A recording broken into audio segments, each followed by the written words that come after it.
The flashbang detonated 3 seconds early. In the controlled chaos of the BUD/S training compound at Naval Amphibious Base Coronado, 3 seconds was the difference between a teaching moment and a medical emergency.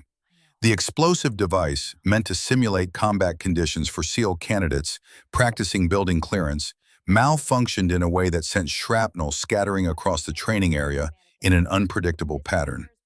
Petty Officer Second Class Raven Calloway felt the impact before she registered the sound.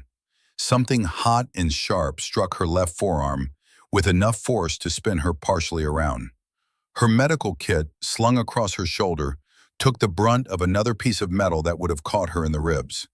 Blood began flowing immediately, painting dark streaks down her tan uniform. The training exercise halted. Instructors were already moving, shouting orders, activating emergency protocols. 2 Navy corpsmen stationed at the perimeter began running toward her position. Raven held up her right hand, palm out. "Stop!" Her voice cut through the commotion with a clarity that came from years of speaking over gunfire and explosions. Not loud, not panicked, just absolute. "I'm good. Continue the exercise." She turned to face the frozen SEAL candidates, her left arm already dripping blood onto the concrete. "Candidates, you have wounded on the objective. What's your next move?" The candidates stared at her. The instructors looked at each other, then back at Raven, who was already pulling a tourniquet from her kit with her uninjured hand. "Ma'am, you need immediate medical attention," one of the approaching corpsmen called out. "I need you to stay in position and let these candidates complete their training." Raven's voice remained steady, despite the blood now dripping from her fingertips. She applied the tourniquet one-handed with the kind of practiced efficiency that made it look easy, though anyone with medical training knew it wasn't. "Candidates, I asked you a question. You have wounded on the objective and hostiles potentially still active. What do you do?" A senior candidate, his face pale but his jaw set, made a decision. "Peterson, Anders, establish security. Wade, with me. We're getting the corpsmen to cover and calling for CASEVAC." "Good." Raven allowed them to move her behind a concrete barrier while maintaining her own assessment of the wound. The shrapnel had gone deep, but it had missed the major arteries. 16 stitches, maybe 18. No permanent damage if treated properly. "Now talk me through your casualty evaluation protocol." For the next 7 minutes, while the training cadre coordinated actual medical response and the range safety officer investigated the malfunction, Raven Calloway conducted an impromptu teaching session on combat casualty care. She used her own injury as the practical demonstration, walking the candidates through triage priorities, tourniquet placement verification, and communication protocols with evacuation assets. By the time the medical team arrived with proper equipment, the bleeding was controlled, her vital signs were stable, and she had successfully turned a training accident into a teaching opportunity that those candidates would remember for the rest of their careers. The observation room overlooking the training area had fallen completely silent. Senior instructors who had seen thousands of sailors come through these programs stood watching the monitors with expressions that ranged from impressed to unsettled. This small woman, 5'4" and maybe 120 pounds soaking wet, had just demonstrated a level of composure under duress that most of their candidates aspired to achieve. Master Chief Garrett Brennan had been in that observation room reviewing candidate performance. At 58 years old, with close-cropped silver hair and the weathered face of someone who had spent decades in the harshest environments on Earth, he had seen more than most men would see in 3 lifetimes. Grenada in '83, Panama in '89, the First Gulf War, Somalia, Afghanistan, Iraq. 35 years of service that had taken him from a young SEAL operator to one of the most respected senior advisors in naval special warfare. He had seen courage before. He had seen discipline before. He had seen warriors maintain control when everything was falling apart. But what he had just witnessed was different. That kind of composure wasn't taught in Corpsman school. It was forged in circumstances that left permanent marks on a person's capacity to function when everything was falling apart. He had seen it before in operators who had been places and done things that didn't make it into official reports. Brennan made a mental note of Raven's name and pulled up her service record on the computer terminal while the medical team transported her to the base clinic for proper treatment. What he found was interesting, but incomplete. Raven Calloway, 29 years old, 5 years as a Navy hospital corpsman with multiple deployments to Afghanistan attached to Marine units. Her medical qualifications were impeccable. Her fitness reports were outstanding. Her recommendation letters from Marine commanders used words like exceptional, irreplaceable, and combat proven. What the record didn't show, what was carefully omitted from her official file, was anything that would explain the absolute calm she had displayed. More concerning were the gaps. 18 months between 2014 and 2017, where her duty stations were listed simply as Special Assignment, Classification Restricted. Brennan had been in the intelligence community long enough to recognize what those words meant. Black operations, covert assignments, the kind of work that didn't generate normal paperwork. He made a second mental note to request Raven's full service record, including any classified attachments. His security clearance was high enough. The question was whether anyone would actually provide it. 3 weeks later, Raven stood in the briefing room of SEAL Team 7 headquarters, her left forearm still wrapped in a light bandage, though the wound had healed cleanly. 16 stitches and no complications. She had refused the recommended 2 weeks of light duty and returned to work after 5 days. Commander Miles Haverton stood at the front of the room with 12 of his team members seated in chairs facing him. They were all men, ranging in age from mid-20s to early 40s, all carrying themselves with a particular brand of quiet confidence that came from being among the most elite warriors in the world. "Gentlemen," Haverton began, "I'd like to introduce Petty Officer Second Class Raven Calloway. She'll be joining us as the team corpsman for our next rotation." The reaction was polite but reserved. Professional acknowledgement without enthusiasm. Raven had expected this. She was the first female corpsman assigned to an active SEAL team in this particular configuration. And while the men in this room were too professional to voice overt skepticism, she could read it in their body language. A stocky senior enlisted man in his late 30s spoke up first. "Ma'am, welcome aboard. Gunny Kozlov, Team Sergeant. You got combat experience?" "Yes, Gunny. 3 deployments to Afghanistan with 1st Marine Expeditionary Force." "Which unit specifically?" The question came from a younger SEAL with a southern accent. His name tape read, Sullivan. "Reconnaissance Battalion, attached to various force recon elements." That got their attention. Marine Force Reconnaissance operated in some of the most dangerous terrain in Afghanistan, conducting deep reconnaissance and direct action missions that rarely made the news. Corpsmen who served with them were either exceptionally skilled or they didn't last long. "How long were you with Recon?" Haverton asked. 13 months with the same battalion. Shorter attachments before and after for specific operations. Kozlov leaned back in his chair, reassessing. "You see much contact?" "Enough to know what it looks like when things go sideways." Raven kept her voice level, professional. She wasn't here to impress them with war stories. She was here to do a job. Another SEAL, older with graying temples, studied her with narrowed eyes. His name tape identified him as Matthews.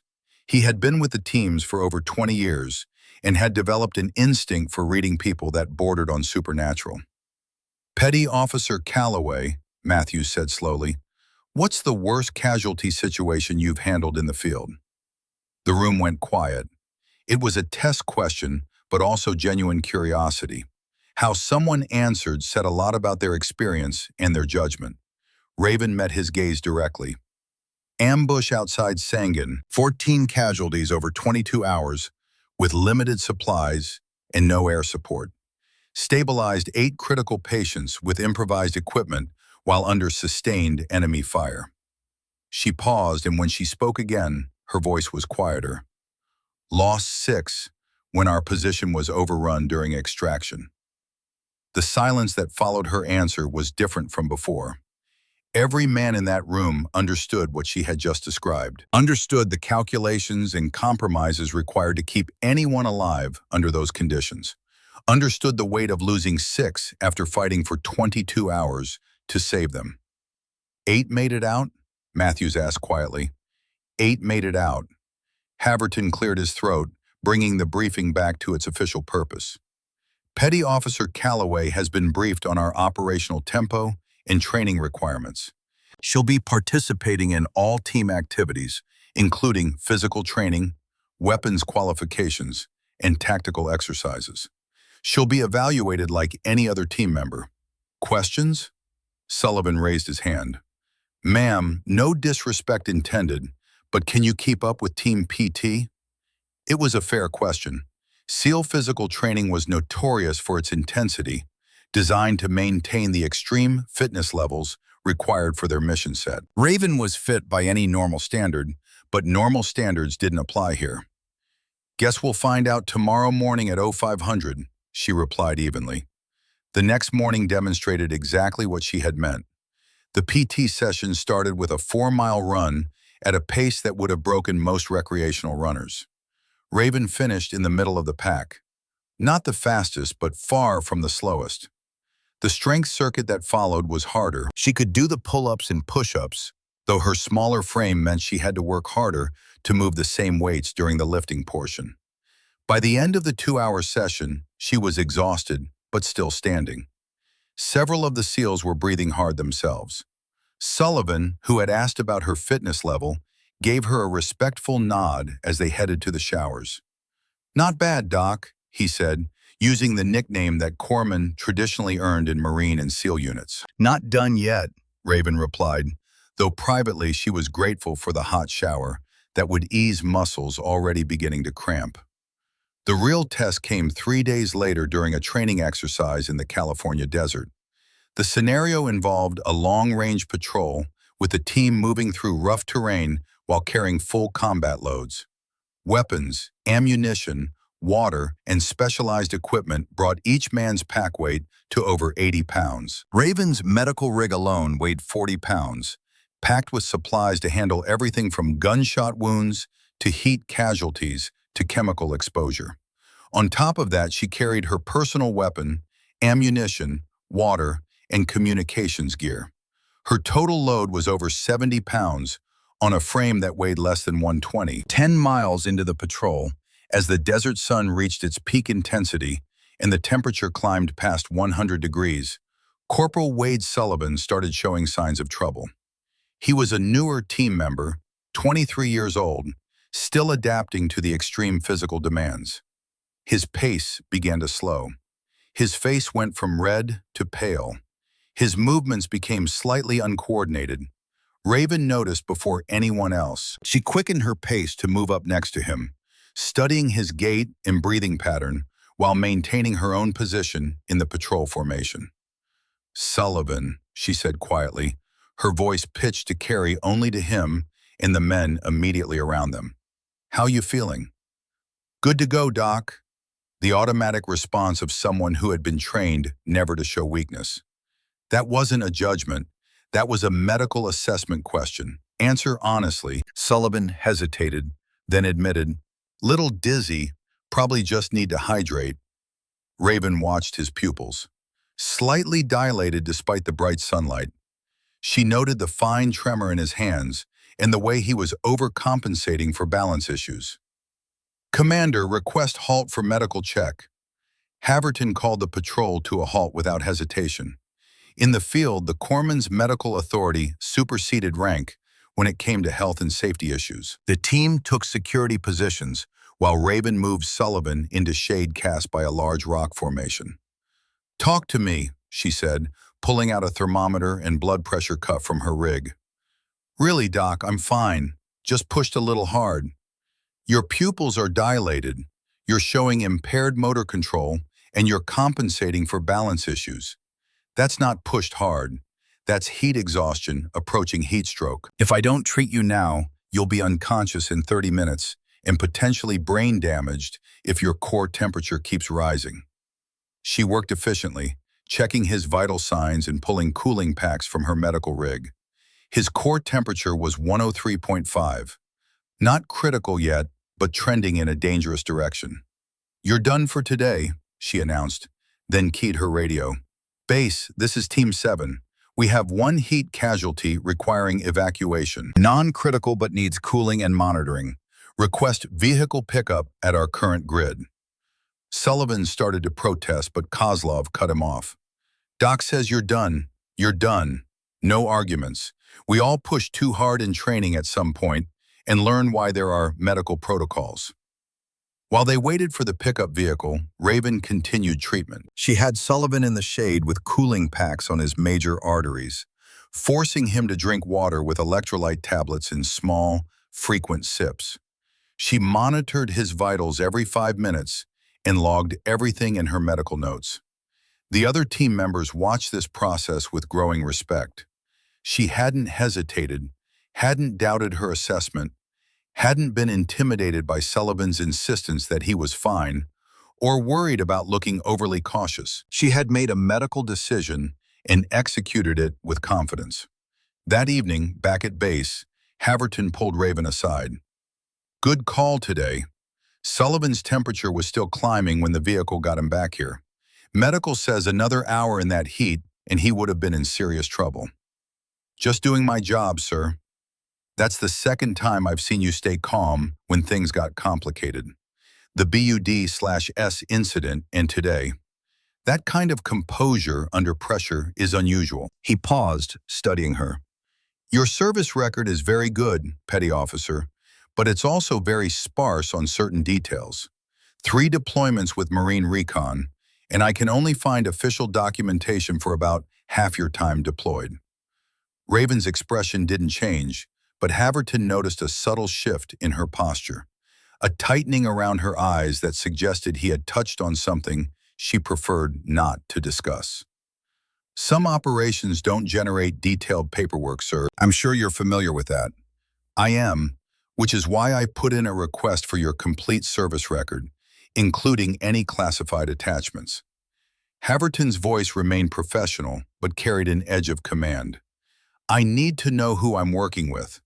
If there are capabilities or complications I should be aware of, now is the time to tell me."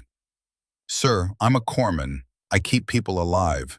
That's what I'm here to do." "And if keeping people alive requires more than medical skills?" The question hung between them. Raven held his gaze for a long moment before responding. "Then I use whatever skills are necessary to complete the mission, same as anyone else on this team." Haverton nodded slowly. "Fair enough. But Raven, if you're carrying something from your previous deployments, trauma, guilt, whatever, you need to deal with it before it affects your performance here. This team depends on every member being fully mission capable, physically and mentally. We have resources available if you need them." "I appreciate that, sir. I'm good." It was the same thing she always said, the same deflection she had perfected over 3 years of people asking if she was okay, if she needed help, if she wanted to talk about what had happened. She was good. She had to be good. Because if she wasn't good, then the choices she had made, the lives she had taken, the partners she had lost, it all meant nothing. And that was a thought she couldn't allow herself to entertain. Haverton let her go, but he made another mental note. This woman was carrying something heavy. The question was whether she could carry it and still do her job, or whether it would eventually break her under the weight. Master Chief Brennan had been watching Raven carefully since she joined the team. Not obviously, not in a way that would make her uncomfortable or alert the other team members, but with a kind of patient observation that came from 3 decades of evaluating people in high-stress environments. He noticed things. The way her hands moved during weapons maintenance, muscle memory that extended beyond standard corpsman training. Once during a rifle cleaning session, her hand had moved 6 inches to the left, reaching for where a precision rifle cleaning kit would be stored before she caught herself and corrected to grab the M4 cleaning supplies. The way she positioned herself during briefings, always with clear sightlines to exits, always at angles that would provide tactical advantage if something went wrong. Not paranoid, not obvious, just unconsciously tactical in a way that suggested training most corpsmen never received. The way her eyes tracked movement across the training range, not medical assessment, threat assessment, range estimation, wind calculation, the kind of automatic evaluation that snipers developed after thousands of hours behind a scope. Something didn't add up. Brennan had seen enough classified operators in his career to recognize the signs. Raven Calloway had been trained for something beyond standard combat medicine, something that required split-second tactical awareness and weapon familiarity that took years to develop. The classified service record that Haverton had requested finally arrived 4 weeks after Raven joined the team. It came in a sealed envelope marked with classifications that required the commander to read it alone in a secure facility. Brennan, with his own clearances and long-standing relationships in the intelligence community, received his own copy through different channels. What he found made him sit in silence for a long time. Raven Calloway had indeed served as a Navy corpsman with Marine reconnaissance units, but that had been her cover assignment. Her actual role for 36 months between 2014 and 2017 had been something entirely different. She had been part of a highly classified program run jointly by the CIA and Joint Special Operations Command. Female operators who could move through Middle Eastern environments where male soldiers drew immediate attention. The program had deployed fewer than 20 women over its 7-year existence, and most of their missions remained classified at the highest levels. Raven's specialty within that program was listed in sparse clinical language: precision marksman, counterterrorism operations, high-value target elimination. She was a sniper. The record showed 52 confirmed eliminations at ranges between 800 and 1,400 meters. 0 failed missions. Multiple commendations that couldn't be officially recorded. A service record that placed her among the most elite shooters in the American military establishment, male or female. And then, abruptly, she had requested transfer back to conventional corpsman duties. The file included a brief incident report. During her final mission, her spotter, a male Special Forces operator, had been killed by enemy fire while she was taking a shot. She had completed the mission, eliminating the target, then single-handedly extracted her spotter's body under fire before calling for evacuation. She had been offered medals, offered continued service in the program with increased responsibility. She had declined everything and requested assignment to the most dangerous conventional posting available: forward medical duties with Marine combat units. The psychological evaluation following her transfer request was marked pending, with a note that she had attended the minimum required counseling sessions before being cleared for deployment. The evaluating psychiatrist had noted survivor guilt, possible PTSD, high functioning but potentially vulnerable under sustained stress. The recommendation had been for continued monitoring and counseling.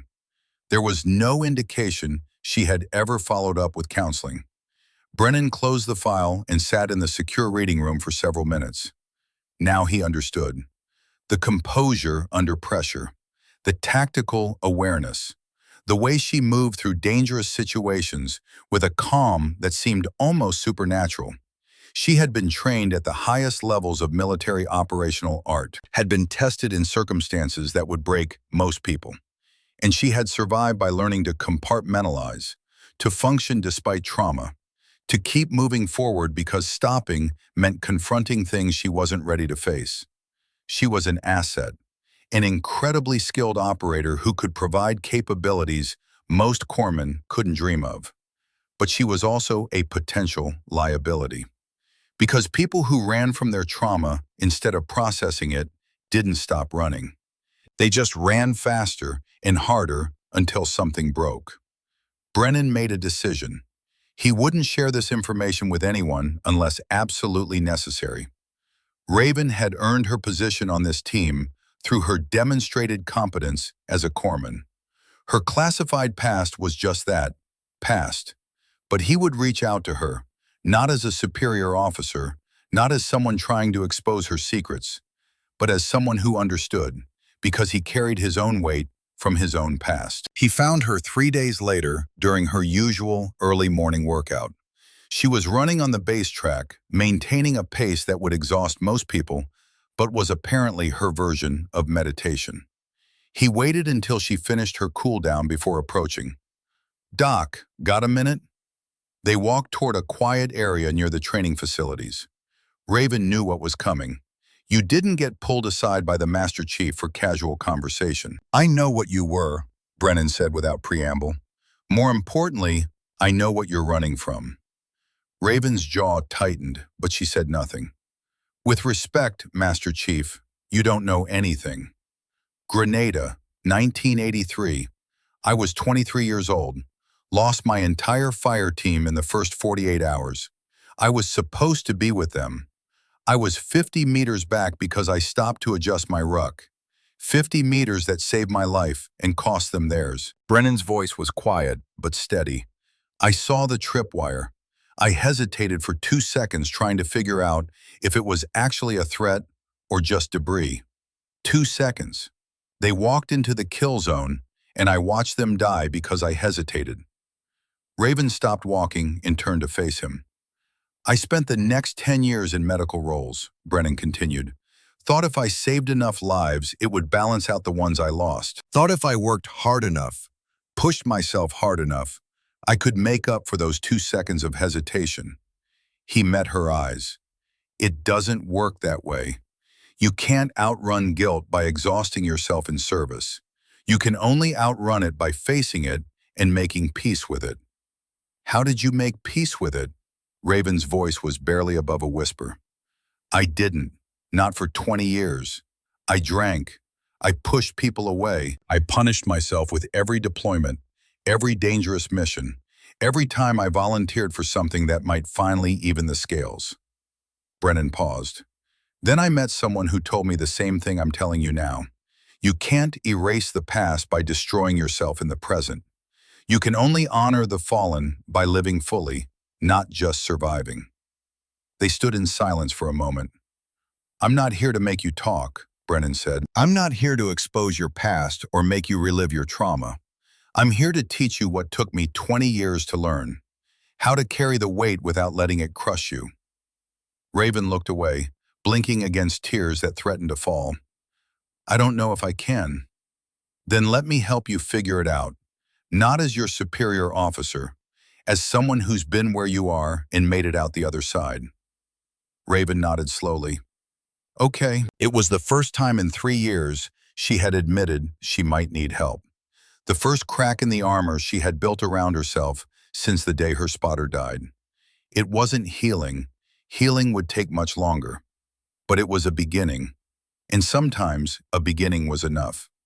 The private sessions with Master Chief Brennan began in a small office at the edge of the base, away from the team spaces and training facilities. Twice a week, early mornings before the team's daily activities, Raven would meet with the one person who seemed to understand the weight she carried. The first session was awkward. Raven sat across from Brennan, her posture rigid, her walls firmly in place. She had spent 3 years perfecting the art of deflection, of keeping people at arm's length, of appearing functional while slowly crumbling inside. "Tell me about him," Brennan said simply.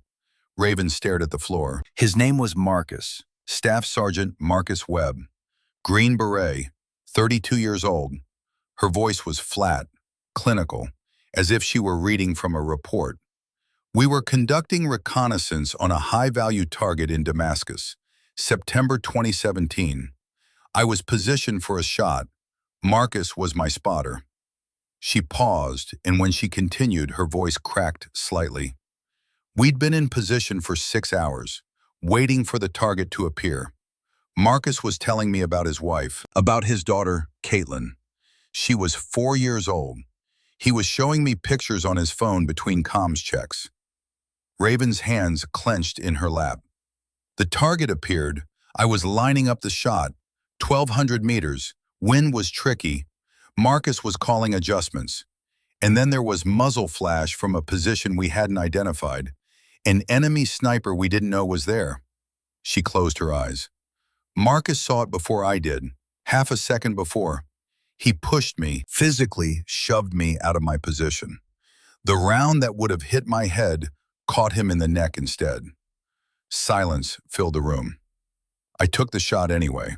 While Marcus was bleeding out next to me, I completed the mission. Killed the target. Then I killed the enemy sniper. Then I applied pressure to Marcus's wound, but the damage was too severe. Carotid artery. He died in 90 seconds. Raven opened her eyes, staring at something only she could see. I extracted his body, carried him 400 meters under sporadic fire to the extraction point, called for Kazovac, sat with him for 20 minutes waiting for the helicopter, holding his hand, telling him it would be okay, even though we both knew he was already gone. What happened after? Brennan asked quietly. They wanted to give me medals. The mission was a success. High-value target eliminated. Intelligence recovered. They said I showed exceptional courage under fire. Her laugh was bitter. I told them I didn't want their medals. I wanted Marcus back. I wanted to undo the last 6 hours. I wanted to be the one who died instead of him. She looked at Brennan. They offered me continued service in the program, promotions, more responsibility. I said no.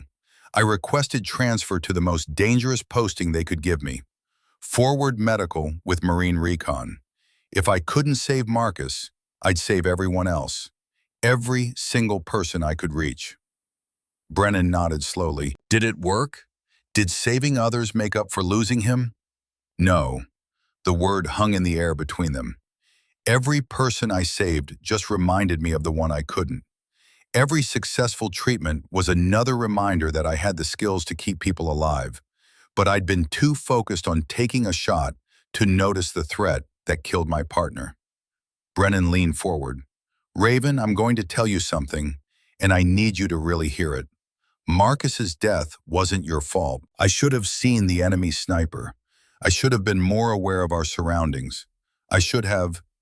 You should have had intelligence on every enemy position in a city of 2 million people. You should have had X-ray vision. You should have been perfect. Brennan's voice was firm but gentle. Marcus made a choice. He saw a threat and he acted to protect his teammate. That's what we do. That's what we're trained to do. His death is tragic, but it's not your failure. He had a wife, a daughter. And because of what you did, because you completed that mission, other soldiers came home to their wives and daughters. The target you eliminated was planning attacks that would have killed dozens of people. You stopped that. Raven shook her head. That's what they told me at the debrief. That's what everyone says. But it doesn't change the fact that Marcus is dead, and I'm alive, and his daughter is growing up without a father. Brennan sat back. Let me tell you about my team. Grenada, 1983. 6 men. We'd trained together for 2 years, knew each other better than we knew our own families. His voice took on a distant quality. Corporal Jake Matthews, 24, engaged to be married. Petty Officer First Class David Torres, 28, had a 3-year-old son. Chief Petty Officer Robert Morrison, 31, wife was pregnant with their second child. He continued listing names, ages, the lives they left behind. I saw the tripwire. I was 50 meters back adjusting my pack. I saw it and I hesitated because I wasn't sure if it was actually a threat or just trash. 2 seconds of hesitation. They walked into the kill zone and the explosion took them all. Brennan's eyes were haunted. I spent 20 years trying to save 6 lives over and over again. Every deployment, every mission, every time I kept someone alive, I thought maybe it would balance the scales. Maybe if I saved enough people, it would make up for those 2 seconds. Did it? Raven asked. No, because that's not how it works. You can't resurrect the dead by exhausting yourself in the present. You can't undo the past by punishing yourself with the future. He leaned forward again. What finally changed for me was understanding that honoring the fallen doesn't mean destroying yourself. It means living fully, using every skill you have, being the warrior they died protecting. Not running from who you are, but integrating all of it. The person who saves lives and the person who takes them when necessary.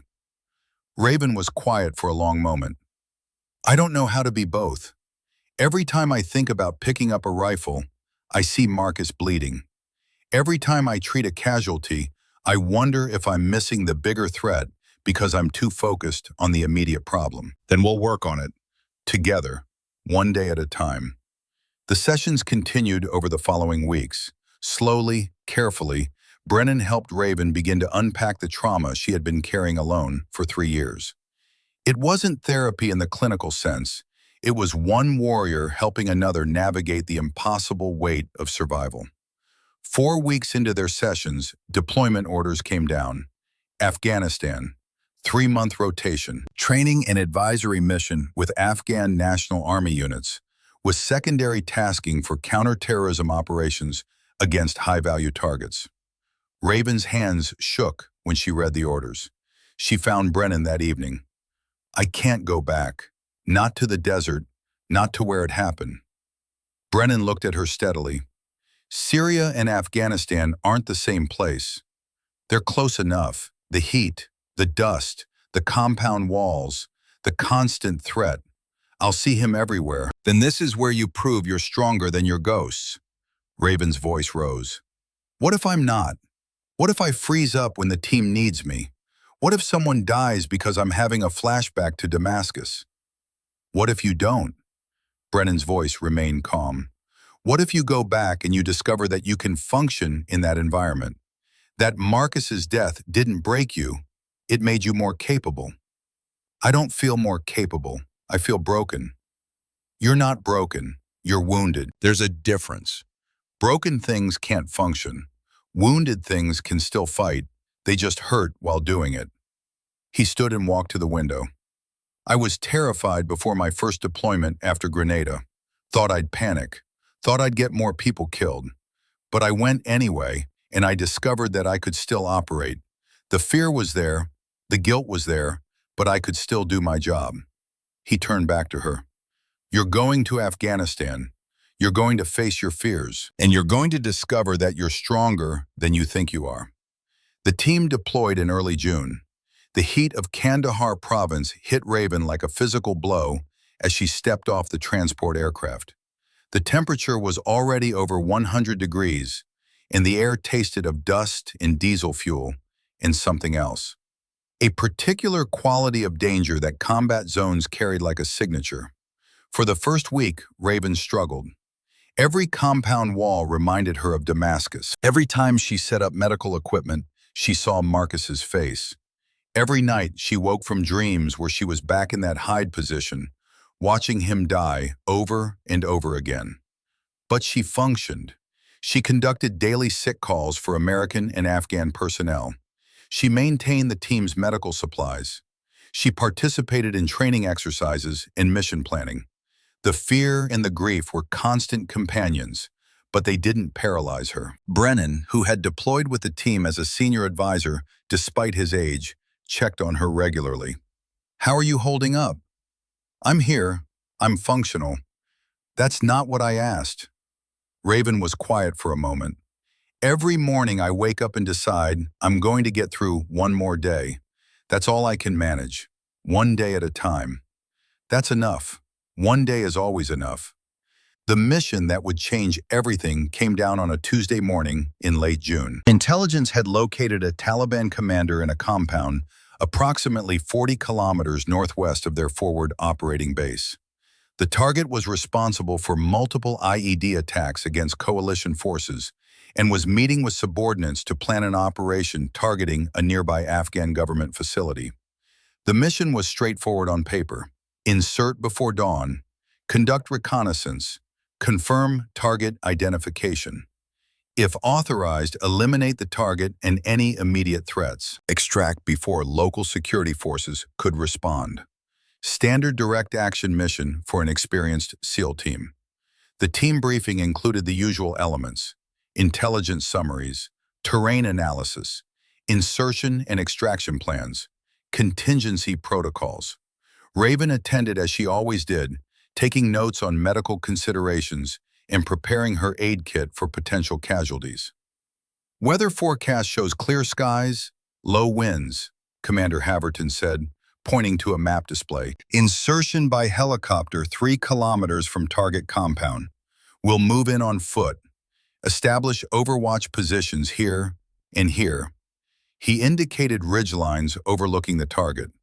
Kozlov, you'll set up with Ramirez on the south ridge for primary observation and fires. Matthews and Sullivan will take the north position for security and secondary observation. Rules of engagement? Matthews asked. Positive identification required for primary target. Women free for armed hostiles who present immediate threat. Minimize civilian exposure. We want clean intel and clean execution. Haverton turned to Raven. Medical considerations? Nearest trauma facility is 90 minutes by air. We'll be outside the golden hour for any critical casualties, so field stabilization is essential. I'll carry extra blood clotting agents and airway equipment. If someone goes down critical, we need to establish landing zone for immediate CASEVAC rather than attempting ground evacuation. Good copy. Any other questions? The room was quiet. Professional soldiers preparing for a mission they had conducted dozens of times before. The calm before insertion that came from knowing exactly what needed to happen and trusting that everyone would execute their piece of the plan. What no one anticipated was that the intelligence was a trap. They inserted smoothly under darkness, the helicopter dropping them in a wadi that provided cover from observation. The team moved through the pre-dawn darkness with night vision equipment, navigating the broken terrain toward their objective. Raven moved in the middle of the patrol column, her medical rig on her back and her M4 carbine held ready.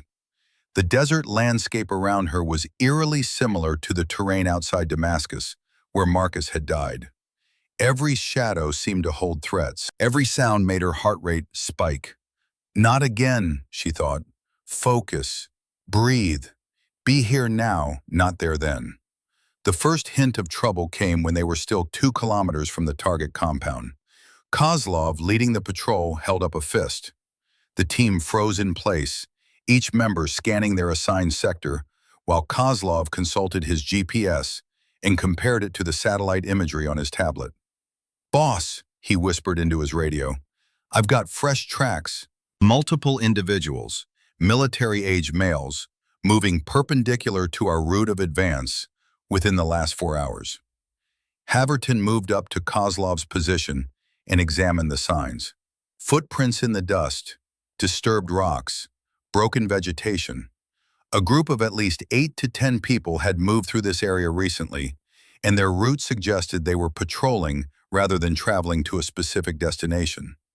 "Could be locals moving between villages," Sullivan suggested quietly. "At 0300? Kozlov shook his head. "This is a patrol. Question is whether they're local security or hostile forces." Haverton made a decision. "We continue to objective but increase security posture.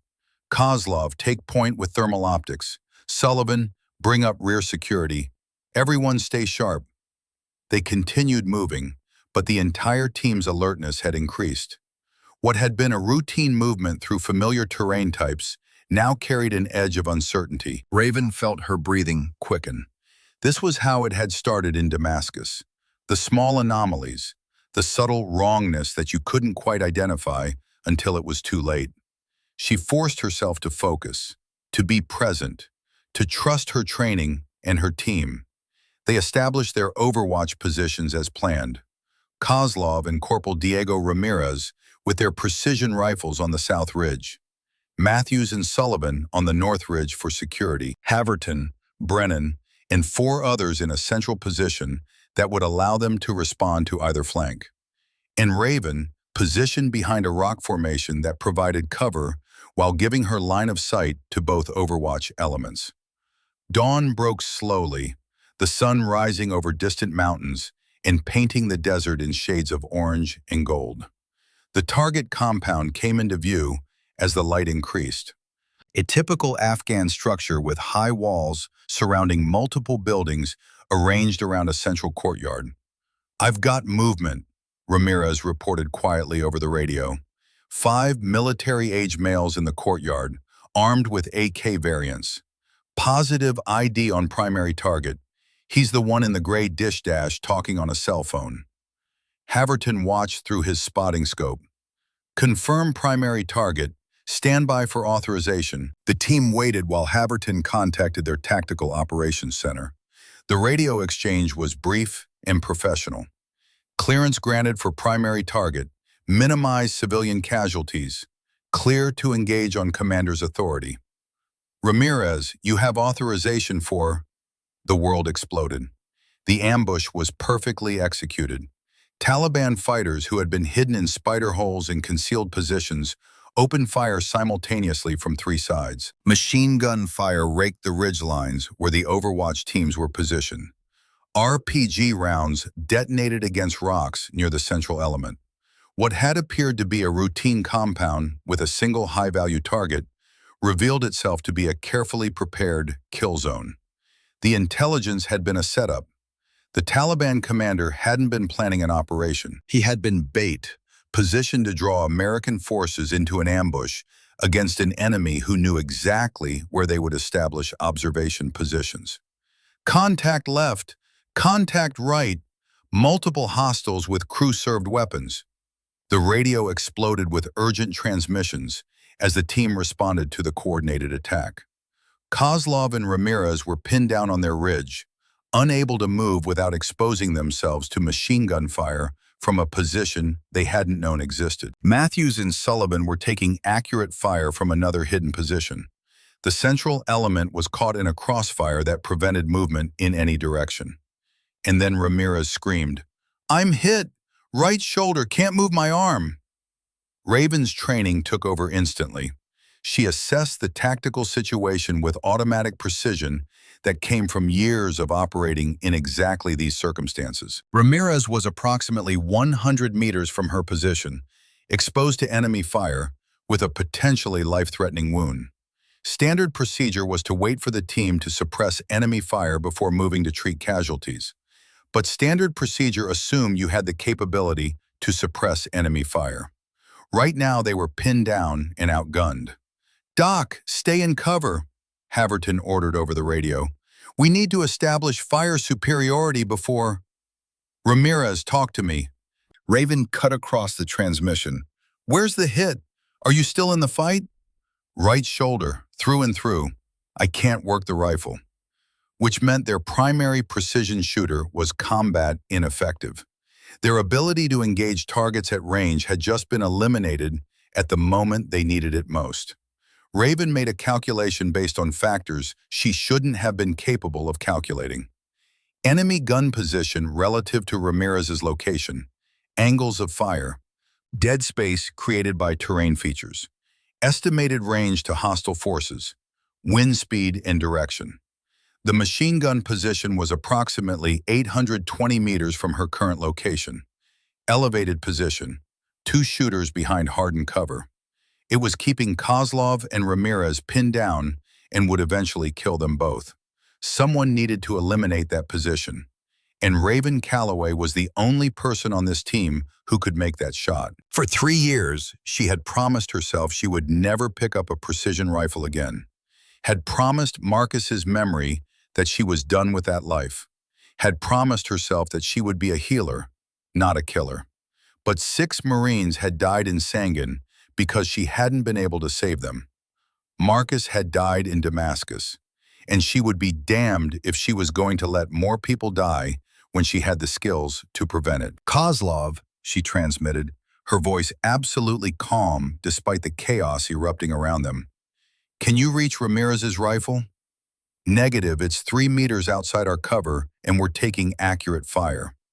The Taliban fighters had them boxed in. The longer this went on, the more likely they were to take additional casualties. "Commander," Raven said, "I can take that shot." There was a moment of stunned silence on the radio. "Doc, what are you?" The machine gun position pinning down Kozlov. 820 meters, elevated position, 2 shooters. "I can eliminate it." Her voice carried an edge of command that made Haverton pause mid-sentence. "Ramirez's rifle is an M110 with a Leopold Mark V scope. I'm familiar with the system. Give me authorization and I'll solve this problem." Brennan's voice cut in. "Boss, I don't know what the hell is happening here, but if Doc says she can make that shot, I believe her."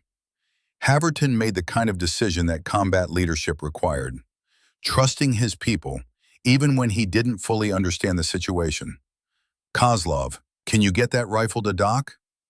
If she's serious about this, I can get it to the edge of our cover, but she'll have to move through open ground to retrieve it." "I'm moving." Raven was already stripping off her medical rig, reducing her profile and weight. She kept her sidearm and grabbed extra magazines. "Kozlov, on my mark, Haverton, put suppressing fire on that machine gun position. 3-second bursts. I'll move during the 3rd second." She didn't wait for acknowledgement. She positioned herself at the edge of her cover, visualizing the route to Kozlov's position. 15 meters of open ground. 3 seconds of suppressing fire. She would be exposed, but moving fast enough that hitting her would require luck more than skill. "Mark!" The suppressing fire opened up. Raven exploded from her cover in a sprint, her boots finding purchase on the rocky ground with sureness born from years of moving through similar terrain. She covered the distance in just under 4 seconds, diving into the cover where Kozlov and Ramirez were sheltering. "Jesus Christ," Kozlov breathed, staring at her. "Who the hell are you?" Raven ignored the question and turned her attention to Ramirez first. The shoulder wound was bleeding, but not arterial. She applied a quick pressure dressing and administered a dose of pain medication from the small kit she had brought. "You're going to be fine. Stay in cover and keep pressure on this." Then she picked up the M110 rifle. The weapon felt familiar in her hands, despite 3 years of deliberate distance from it. Muscle memory took over, checking the chamber, verifying the magazine was seated, adjusting the scope settings for range and conditions. Her hands moved with automatic precision through steps she had practiced thousands of times. She positioned herself at the edge of the rock outcropping, settling into a shooting stance that provided stability while minimizing her exposure. The machine gun position was visible through the scope. 2 Taliban fighters behind a reinforced position with a PKM machine gun that was tearing chunks out of the rocks around them. Range 820 meters. Wind approximately 8 miles per hour from left to right. Elevation change minimal. Temperature already climbing past 90 degrees, but not enough to significantly affect ballistics. Raven's breathing slowed automatically, falling into the rhythm she had been taught years ago. 4 seconds in, 7 seconds hold. 8 seconds out, her heart rate dropped. The chaos of the firefight around her faded into background noise. The world narrowed to the scope picture and the calculations running through her mind. First shot, aim point center mass on the primary shooter. Adjust 6 inches left for wind. Slight elevation compensation for range. Trigger squeeze on the exhale between heartbeats. She fired. The recoil was exactly what she remembered. The scope picture bounced and she worked the bolt smoothly, chambering another round while reacquiring the target. The first Taliban fighter was still there. She had missed. 3 years of rust. 3 years of running from this exact moment. And now, when it mattered most, she had missed the shot. Panic threatened to overwhelm her. Every doubt, every fear, every reason she had left this life came crashing down. Then she heard Marcus's voice in her memory, calm and steady, like it always was when she was lining up a difficult shot. "Trust your training, Raven. Adjust and fire." She forced the panic down and made rapid corrections. The miss had been high and right. She had overcompensated for wind an underestimated bullet drop at this range. Adjust lower, less wind compensation, trust the training. Second shot. The Taliban fighter went down. The machine gun fell silent. Holy shit, Kozlov whispered. Doc just made an 800-meter cold-bore shot under fire. But there was no time to process what had just happened. The ambush was still ongoing. The Taliban fighters were repositioning, bringing more weapons to bear. The team was still in danger. Haverton, Raven transmitted, her voice steady despite the adrenaline flooding her system. Primary machine gun eliminated, but we've got more problems. I count at least 40 hostiles, and they're maneuvering to flank our position. Copy that, Doc. And we're going to have a serious conversation about your skill set when we get back. But right now, I need you to keep doing what you're doing. Can you provide precision overwatch for the team? Could she? 3 years ago, absolutely. Now, with one miss and one hit, having proven to herself that she had lost some edge during her time away from this role, but Ramirez was wounded. Kozlov was a competent shooter, but not trained for the kind of precision work this situation demanded. And the team was pinned down by an enemy that had them outgunned and outpositioned. Affirmative, sir. I can do it. For the next 40 minutes, Raven Calloway did something she had sworn she would never do again. She fought as a sniper.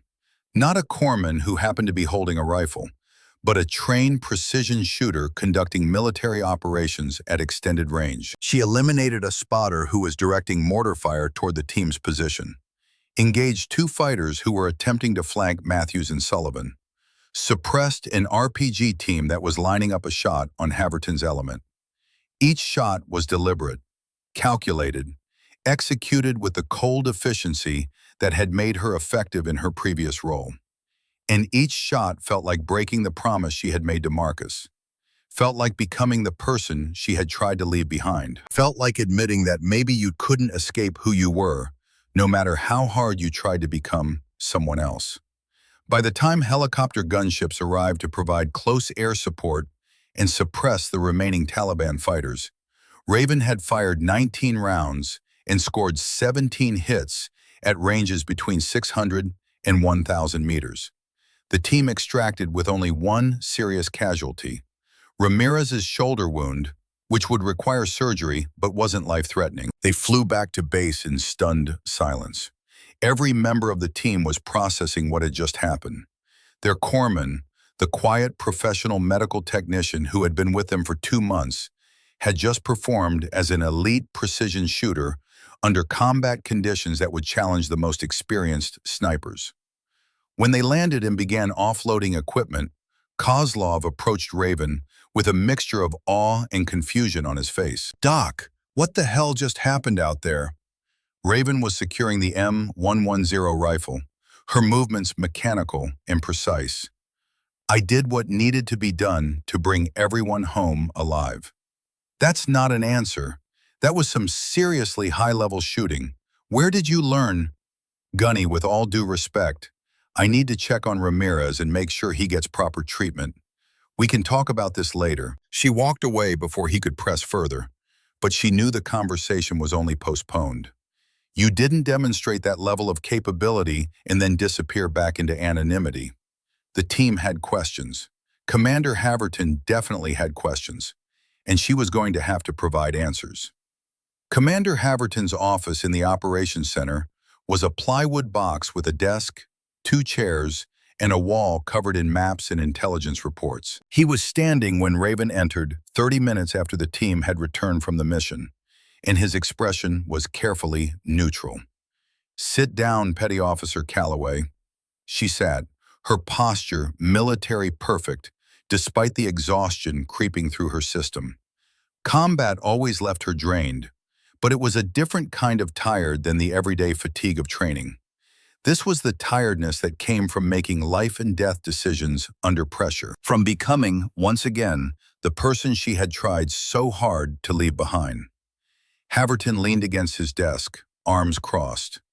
"I've had your classified service record for about 6 weeks. I've been keeping it to myself because I figured what you did before joining this team was your business unless it affected your current duties. He paused, letting that hang in the air.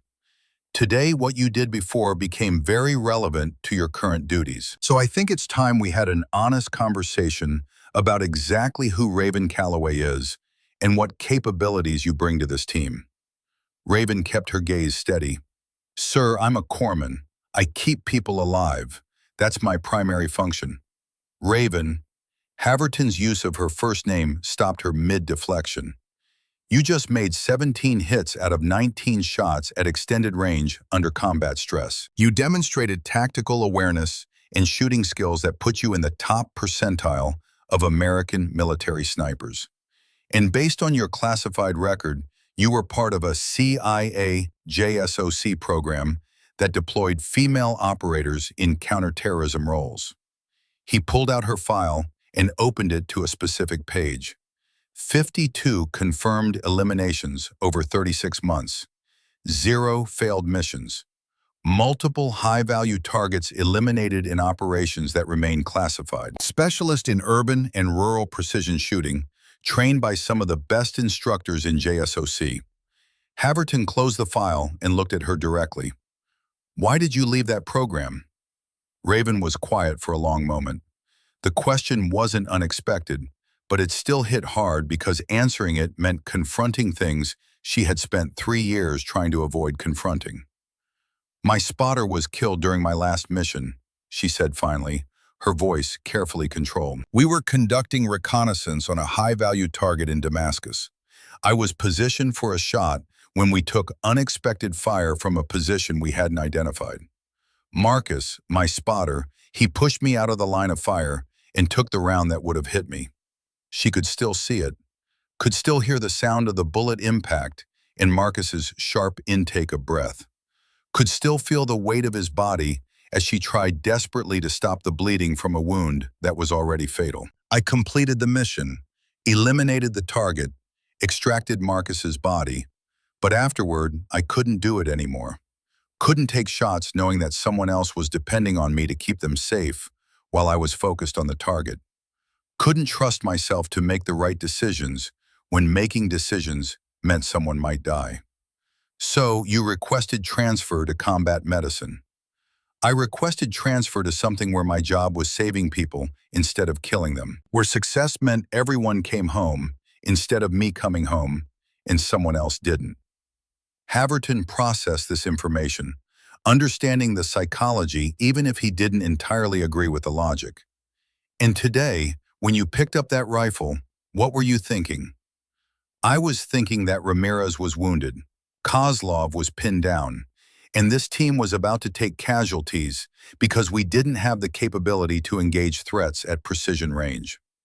Raven met his eyes directly. I was thinking that I had skills that could solve that problem, and letting people die because I was afraid to use those skills would make me responsible for their deaths. Even though using those skills meant becoming the person you were trying not to be anymore. Yes, sir, even though. Haverton stood and walked to the map wall, studying the terrain around their current position. When he spoke again, his voice carried a tone of command decision rather than conversation. Raven, I'm not going to order you to operate as a sniper. That's not your assigned role, and I respect your decision to leave that life behind. But what happened today demonstrated something important. This team is more effective when we can leverage all available capabilities. Sometimes that means you're our corpsman. Sometimes it might mean you're our precision shooter. Most of the time, it means you're both. He turned to face her. I'm not asking you to choose between being a medic and being a warrior. I'm suggesting that maybe you don't have to choose. Maybe the best way to honor your spotter's memory isn't to stop doing what you were trained to do.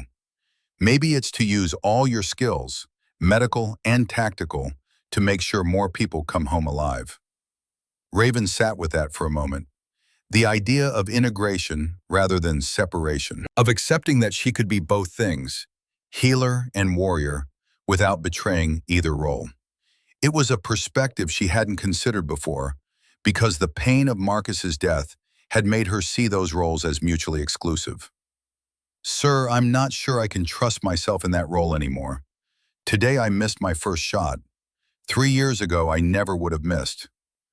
3 years ago, you were actively training in that skill set. Today you made one adjustment and hit your second shot under combat stress while your teammate was wounded nearby. That's not failure, Raven. That's adaptation. Haverton's voice carried conviction. But more importantly, you chose to take that shot. Chose to use those skills despite your personal reservations because it was necessary to protect this team. That's exactly the kind of judgment I need in someone who's going to operate in both capacities. He pulled out a form and signed it, then handed it to her. This is authorization for you to be issued precision rifle equipment and ammunition. You'll maintain your primary duties as Team Corpsman, but you'll also be qualified for precision overwatch when tactical situations require it. You don't have to decide right now whether you're comfortable with this, but I need you to have the option available so that if circumstances like today happen again, you're not improvising with borrowed equipment. Raven took the form, staring at it like it represented every choice she had been avoiding for 3 years. This was the crossroads. She could refuse this assignment, insist on remaining purely in a medical role, maintain the separation she had tried to build between who she had been and who she was trying to become. Or she could accept that maybe separation was impossible, that maybe the skills she carried were part of who she was, and denying them meant denying a piece of herself that could save lives. "I'll do it," she said quietly, "but sir, I need you to understand something. I left that program because I couldn't handle the weight of taking lives anymore. If I'm going to do this, it has to be in service of saving lives. Medical first. Precision shooting only when it's the only way to protect the team." "Agreed. Your primary function remains combat medicine. Precision shooting is a secondary capability we'll leverage only when necessary." Haverton extended his hand. "And Raven, for what it's worth, what you did today probably saved multiple lives, including your own, since that machine gun would have eventually found all of our positions. You made a hard choice and executed it professionally. That's all anyone can ask." She shook his hand, though the weight settling onto her shoulders felt heavier than the physical gear she carried. She had just agreed to step back into a role she had sworn to leave behind. But maybe Haverton was right. Maybe there was a way to integrate these pieces of herself instead of choosing between them. Maybe she could be both healer and warrior without betraying either. Master Chief Brennan found her that evening in the armory, methodically working through rifle maintenance procedures on the M110 she had used during the mission. "Hell of a day, Doc." "Just another day in Afghanistan, Master Chief." Brennan pulled up a chair and sat down, watching her work. "You know what impressed me most about today? It wasn't the shooting, though that was damn fine work. It was the way you transitioned between roles. You didn't hesitate, didn't seem conflicted. You just did what needed to be done." Raven paused in her cleaning, considering that observation. "I was too busy to be conflicted. People needed medical care. People needed protection. I provided both. There wasn't time for internal debate about identity or guilt or any of the other things I usually torture myself with." Maybe that's the lesson then. When you stop fighting against being both things and just accept it, the conflict disappears. "Or maybe I'm just good at compartmentalizing." Raven resumed cleaning the rifle. "Compartmentalization isn't the same as integration, Master Chief. It's just putting things in boxes so you don't have to deal with them all at once." "Fair point." Brennan was quiet for a moment, then said what he had been holding back. "You told me about Marcus in our sessions, but today was the first time I saw you fully integrate both parts of yourself, the healer and the warrior. Not fighting against it, not compartmentalizing, just being both when the situation required it." Raven finished reassembling the rifle and set it aside. "Marcus would have approved," she said quietly. "He always said the best operators were the ones who could adapt without losing themselves." Sounds like he was a wise man. "He was," she looked at Brennan. "But here's what I'm learning, Master Chief. It doesn't balance. You don't get to offset kills with saves like some kind of cosmic accounting system. You just carry both, the lives you took and the lives you saved. And eventually, you either make peace with carrying that weight or it breaks you. And which one are you doing? I'm still figuring that out. 2 weeks after the ambush, another call came in. Mass casualty incident at a coalition checkpoint 15 kilometers north of their position. IED strike targeting a convoy. Multiple wounded. Local medical facilities overwhelmed. Haverton assembled a team in under 5 minutes. They loaded into 2 vehicles with full medical supplies, Raven riding in the lead vehicle with her expanded aid kit that now included equipment for treating up to 12 casualties simultaneously. The scene they arrived at was controlled chaos. The IED had struck the center vehicle of a 3-vehicle Marine convoy, killing 2 Marines instantly and wounding 14 others with varying degrees of severity. Local Afghan forces had secured the area, but the wounded were scattered across 50 meters of highway with minimal medical care being provided. Raven assessed the situation with rapid precision as she exited the vehicle. 3 immediate casualties lying motionless, likely already beyond saving. 6 casualties with obvious severe trauma requiring immediate intervention. 5 casualties ambulatory but wounded, probably in shock. The math was brutal and simple. Save who you can save. Triage the rest. Except that you can't save everyone. Kozlov, Sullivan, get the 3 immediate casualties into one location. If they're still viable, I'll stabilize them once I've secured the other 11. Raven's voice carried command authority that came from years of making these decisions. Haverton, I need you coordinating evacuation birds. We need 2 Casevac helicopters here in 20 minutes, or we're going to lose people. She moved to the nearest severely wounded Marine, a young lance corporal with a traumatic amputation of his left leg below the knee and severe bleeding from shrapnel wounds in his abdomen, the kind of injury that could kill in minutes without proper intervention. Raven dropped to her knees beside him, her hands already moving through practiced procedures. Tourniquet high on the thigh, tightened until bleeding stopped. Quick assessment of the abdominal wounds.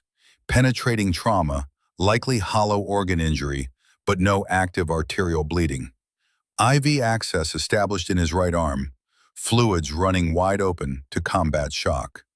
Stay with me, Marine, I've got you. You're going to make it home. Her voice was calm, professional, exactly what the wounded man needed to hear while his world was falling apart. She spent 4 minutes on him, enough to stabilize his immediate life threats before moving to the next casualty. A female corporal with a sucking chest wound and a compound fracture of her right arm. Chest seal applied, arm splinted, another IV started. 3 minutes and she was stable enough to survive until evacuation. The pattern continued. Move, assess, treat critical threats, stabilize, move to next casualty. Raven worked with mechanical efficiency that came from training and experience. But underneath that efficiency was a growing awareness that they had another problem. Taliban fighters were using the attack as an opportunity to maneuver into position for a follow-up strike. She could see them through breaks in the terrain, military-age males with weapons moving through a compound about 650 meters from the highway. They were positioning a PKM machine gun and what looked like an 82mm mortar. Haverton, she transmitted while continuing to work on her 6th casualty. We've got hostiles setting up crew-served weapons at the compound to our northeast, 650 meters out. If they get that mortar operational, this evacuation site becomes a kill zone. Haverton's response was immediate. Copy that. Matthews, can you engage from our current position? Negative, sir. I've got no angle on that compound from here. A pause, then Haverton's voice again. Doc, can you take that shot? The question carried weight beyond its simple words. Haverton was asking whether she could transition from medical care to precision shooting, whether she could be both things at once. Raven finished applying a pressure dressing to the casualty she was treating, a sergeant with shrapnel wounds in his legs that weren't immediately life-threatening but needed attention. She made a split-second calculation. 6 casualties stabilized, 5 more requiring immediate care. But if that mortar started firing, everyone at this location was at risk. I can take it, but I need someone to take over medical care while I'm on the rifle. Sullivan, you're up. You've got combat lifesaver training. Yes, sir, I can handle basic trauma care. Raven gave Sullivan rapid instructions on the remaining casualties.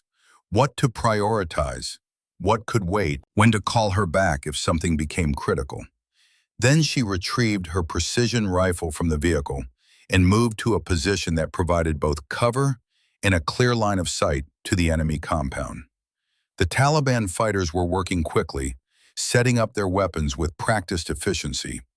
They knew they had a limited window before American air support arrived or before the evacuation was complete. Get the mortar operational, drop a few rounds into the casualty collection point, maximize American casualties, and withdraw before overwhelming force could respond.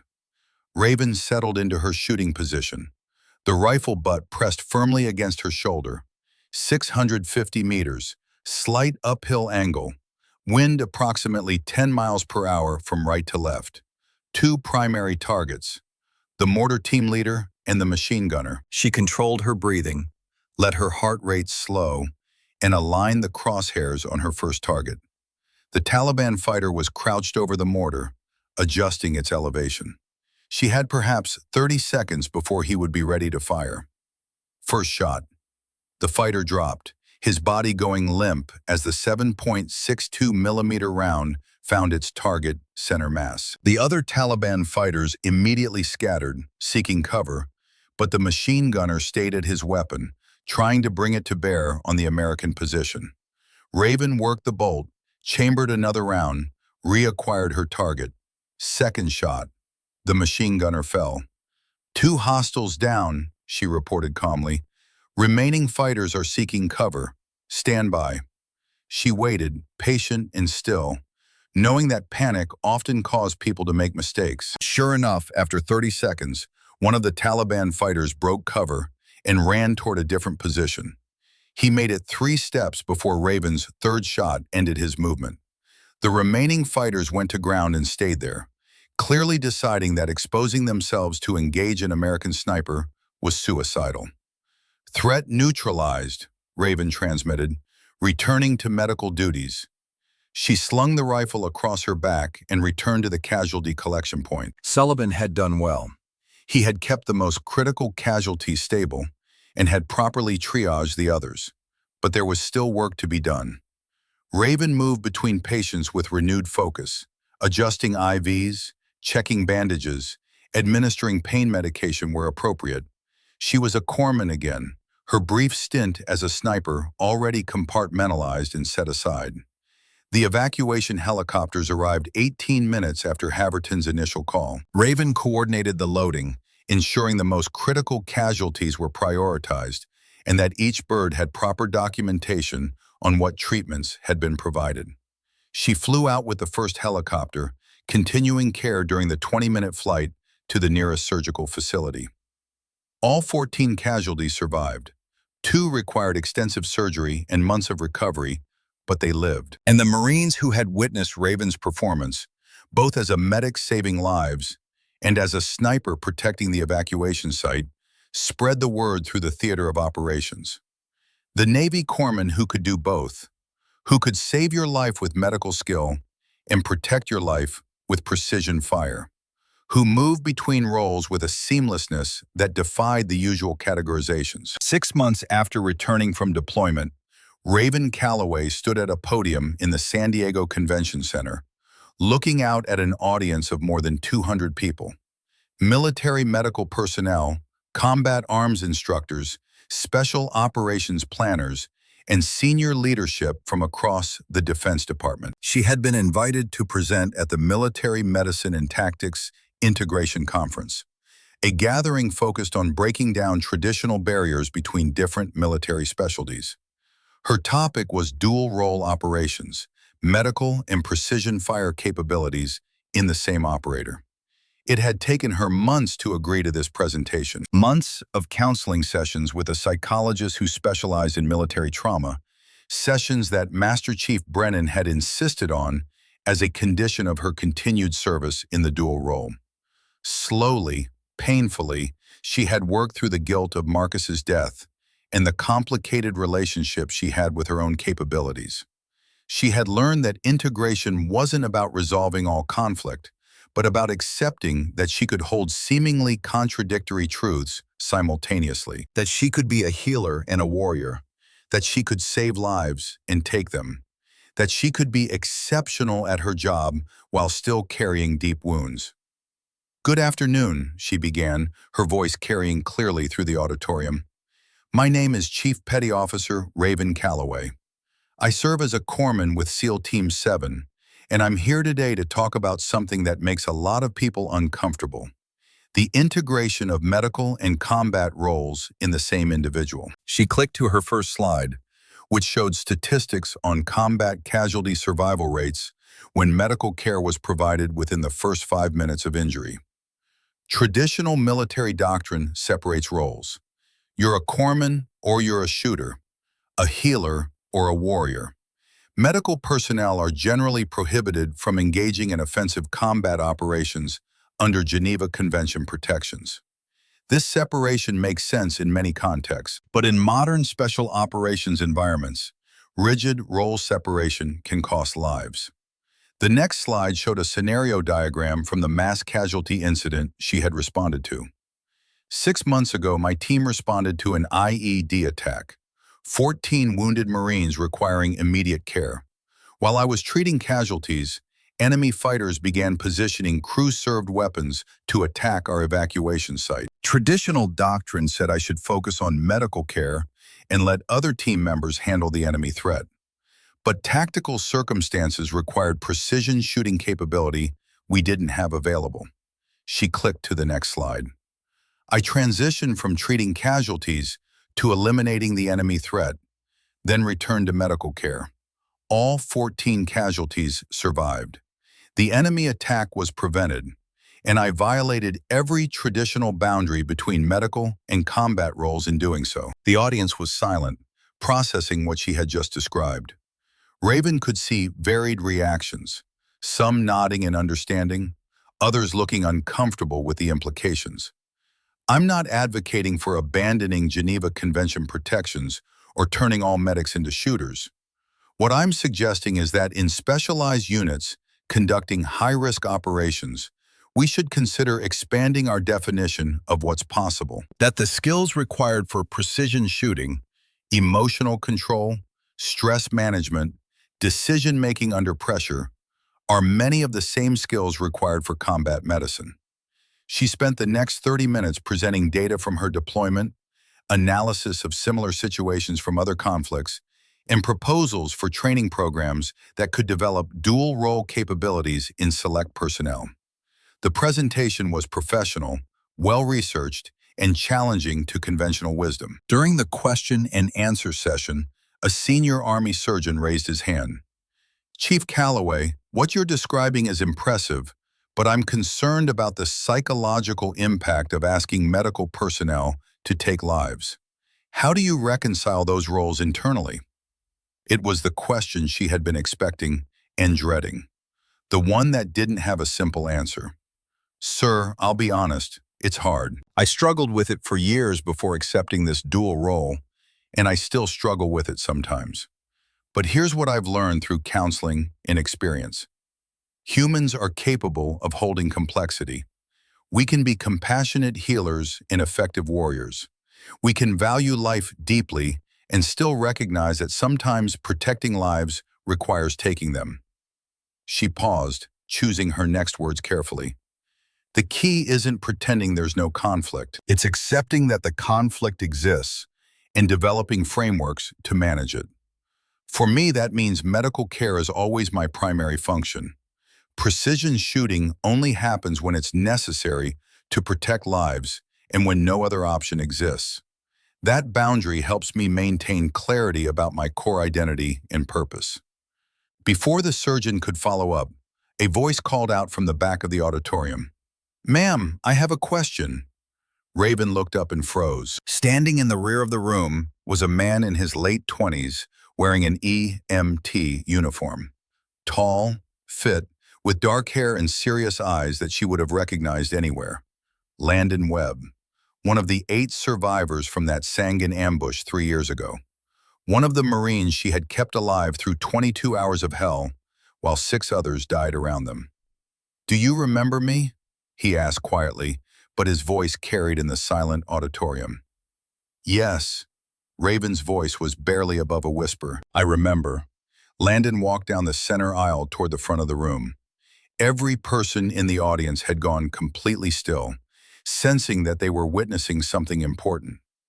"3 years ago, you were a corpsman attached to my reconnaissance unit. We were ambushed in a valley outside Sangan.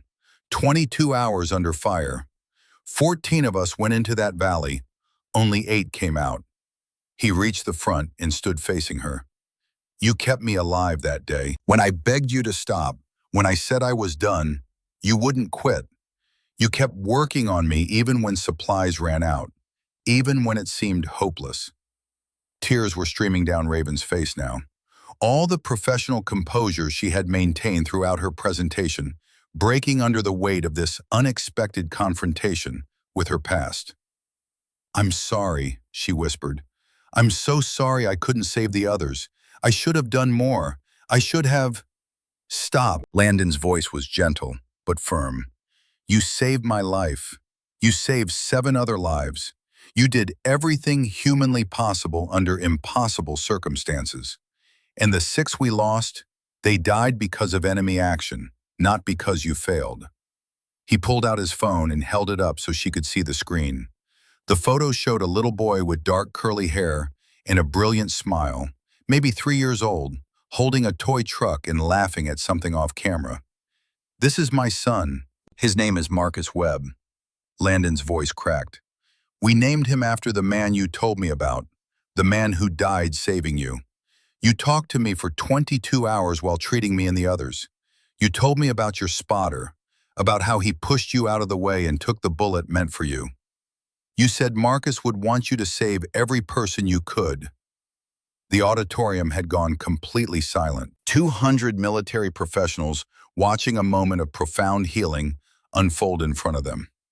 "After I recovered, I went to school, got my EMT certification. Now I work for the San Diego Fire Department, providing emergency medical care." Landon smiled.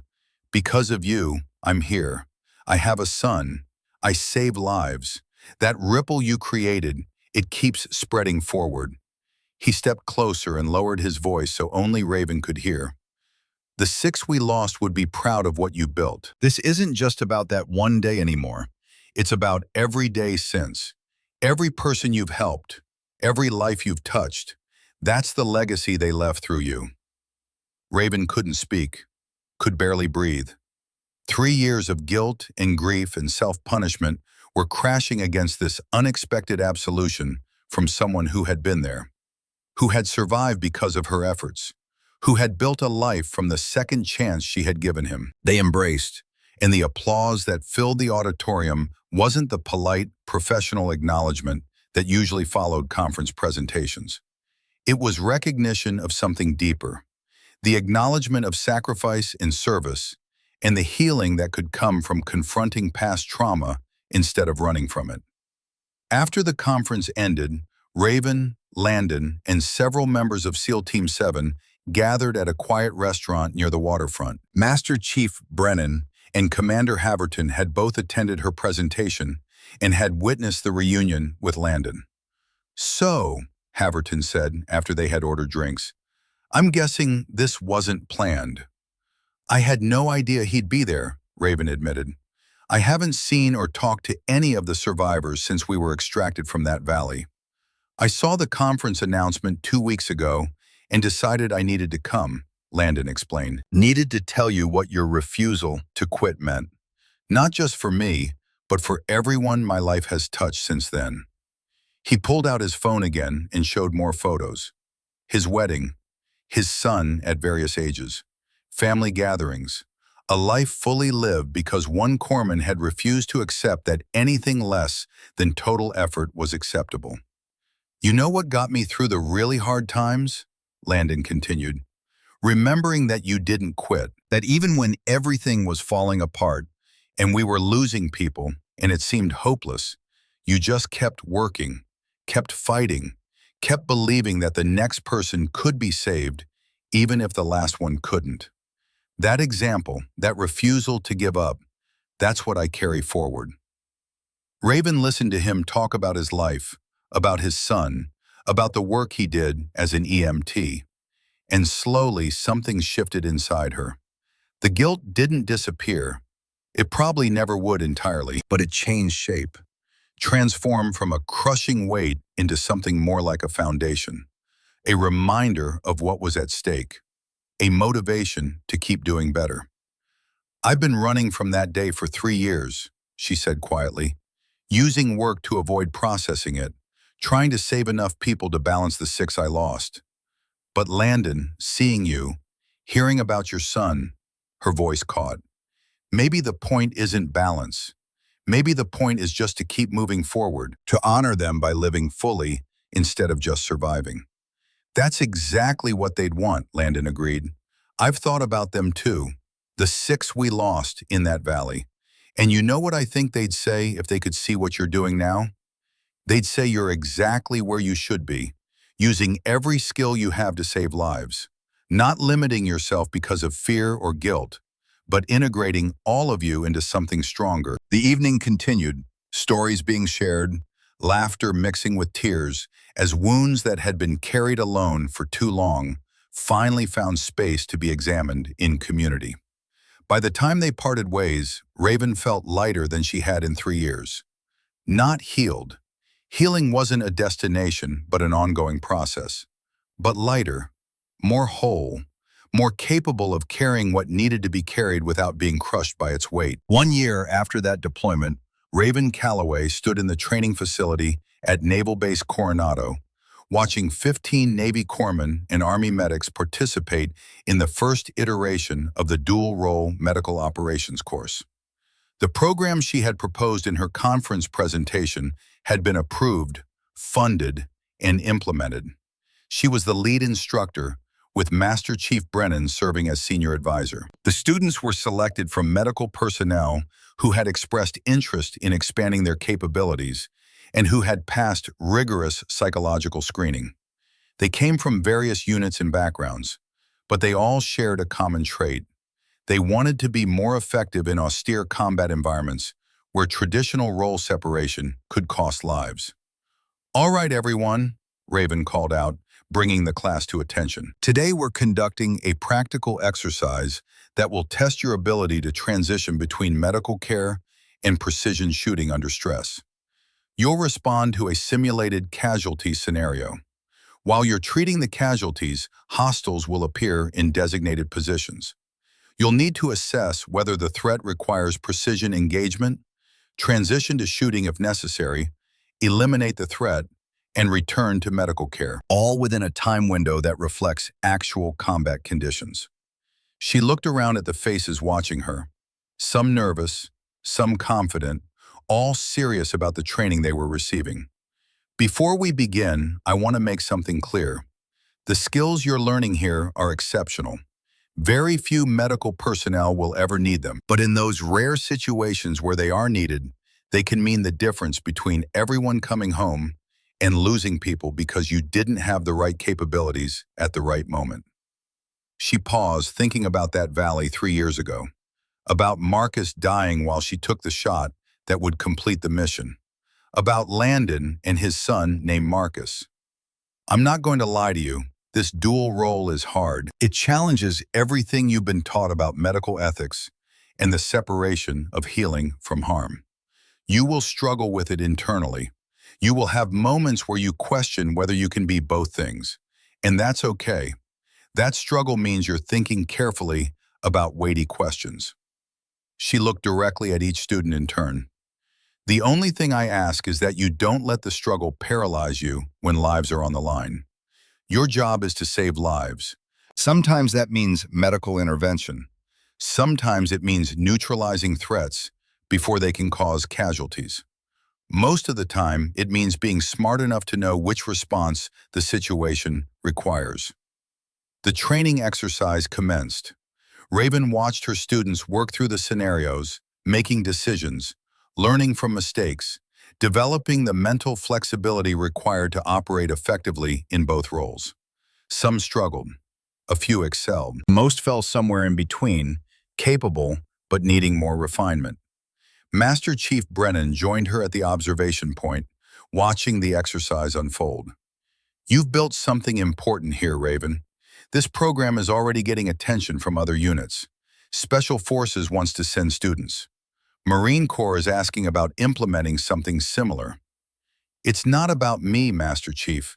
It's about creating capabilities that save lives. Every person who completes this training is someone who can respond more effectively when things go sideways.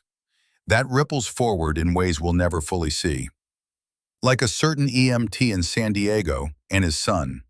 Raven smiled. "Like that. Like the 6 Marines whose sacrifice created a hole in the world that I'm spending my life trying to fill with something meaningful. Like Marcus, whose death taught me that maybe the best way to honor someone isn't to become less than you are, but to become everything you can be." Brennan was quiet for a moment, then said, "You know what I've noticed over the past year? You've stopped running. You're still carrying weight, probably always will, but you're not running from it anymore. You're walking with it. There's a difference." The counseling helped. Landon appearing at that conference helped. Building this program helped. Raven gestured at the students conducting their exercise. "But honestly, accepting that I can be both things, corpsman and shooter, healer and warrior, that helped most of all. Turns out you don't have to choose. You just have to be honest about the complexity and find ways to manage it." The training exercise concluded successfully. As the last student left the facility, Brennan remained with Raven in the observation room. The late afternoon sun cast long shadows through the windows. "You know I'm retiring next month," Brennan said quietly. Raven turned to him, surprised. "Master Chief, I didn't know." 38 years is enough. Time to let the next generation carry the weight," he smiled. "Besides, I've accomplished what I came back to do." "Which was? Make sure you didn't spend 20 years running like I did. Make sure you learned what took me 2 decades to figure out." Raven felt tears prickling at her eyes. "You saved my life, Master Chief. Not in Afghanistan, here, at Coronado. When you told me about Grenada in those 2 seconds. You saved yourself, Raven. I just held up a mirror so you could see you were stronger than you thought." Brennan extended his hand. "You're going to do great things with this program. You already are." She ignored the hand and hugged him instead. The embrace of 2 warriors who had both stared into the abyss and chosen to keep fighting. "Thank you," she whispered, "for not giving up on me. Never crossed my mind." When they separated, Brennan headed toward the door, then paused. "You're going to visit Marcus's grave tonight, aren't you?" "Yes." "Tell him he'd be proud, because he would be." Brennan left and Raven stood alone, knowing that some debts of gratitude could never be fully repaid, only honored by living well. That evening, after the equipment had been secured, Raven found herself alone in the training facility. She pulled out a photo that she carried with her always. Not the official memorial photo, but a candid shot from better times. Marcus Webb in his green beret uniform, smiling at the camera with the easy confidence of someone who believed he was invincible. "I'm trying," she whispered to the photo. "I'm building something that matters, teaching people to be better, creating capabilities that save lives. It's not enough to bring you back. Nothing could be enough for that, but it's something. And I promise I'll keep making it something more." She thought about Landon and his son Marcus, about the students in her training program who would go forward and save lives in ways she would never witness, about the ripples that spread forward from every decision, every action, every refusal to quit when quitting would be easier. She thought of Brennan's parting words, of Landon's son Marcus learning what his name meant, Of the 8 lives saved in Sangin spreading forward like ripples across water. Of the 52 targets eliminated and the hundreds of lives saved since. Not balance, not redemption, just the continuous choice to use every skill, carry every weight, and keep moving forward. Marcus had pushed her out of the way of that bullet so she could live. Not so she could spend 3 years in penance, so she could live fully, fight fiercely, and save everyone she possibly could. She was doing that now. Master Chief Brennan had been right. She had stopped running. The weight was still there, the grief, the guilt, the complicated relationship with her own capabilities. But she was walking with it now instead of fleeing from it, and somehow that made all the difference.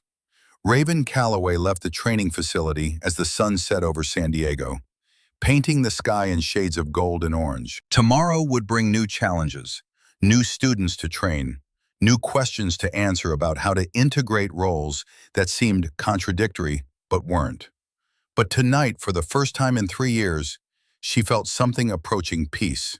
Not the absence of pain, not the resolution of all conflict, just the quiet recognition that she was exactly where she needed to be, doing exactly what she needed to do. Honoring the fallen by living fully rather than just surviving. It wasn't perfection, it wasn't closure, but it was enough. And sometimes, enough was everything.